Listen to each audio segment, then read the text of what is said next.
c'est vrai que c'est bon de rappeler comment est-ce qu'un scientifique acquiert des données ou arrive à avancer tel ou tel résultat. Et pour cela, il suit une démarche scientifique, c'est-à-dire qu'il va poser une question. Par exemple, est-ce que la population de roussette décline en Nouvelle-Calédonie? Ou bien est-ce que s'il y a un séisme de magnitude 8 au large du Vanuatu, est-ce que les habitants de Lifou, lesquels il va falloir évacuer, quel va être le risque de submersion en cas de tsunami? Donc ça, il se pose un certain nombre de questions et pour répondre à cette question, ils vont acquérir des données, aller sur le terrain, faire des observations, recueillir des échantillons, parfois des milliers et des milliers, aller en laboratoire,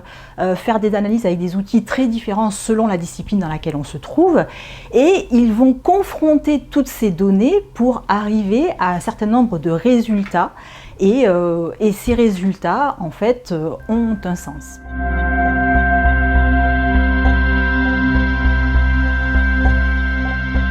Quel que soit le scientifique, ça fait des centaines d'années qu'on fait de la science, tous suivent les mêmes protocoles, les mêmes démarches qui consistent à établir des hypothèses et puis après faire des analyses de données, recueillir de la donnée, faire des analyses et après obtenir ces résultats. Mais une fois qu'ils ont obtenu ces résultats, tous les scientifiques de la planète vont publier ces résultats et les mettre à disposition de la communauté scientifique. C'est-à-dire que quand un scientifique publie quelque chose, eh bien avant que ce soit publié, cette revue va avoir ce qu'on appelle un comité de lecture qui va analyser les résultats du scientifique et puis si ces résultats ne lui conviennent pas, ils vont demander des compléments d'information, des fois demander de refaire l'expérience pour vérifier qu'on obtient bien le même résultat et des fois quand ils sont vraiment pas d'accord, ils recueillent les données brutes et font eux-mêmes l'analyse des résultats pour voir si ce scientifique,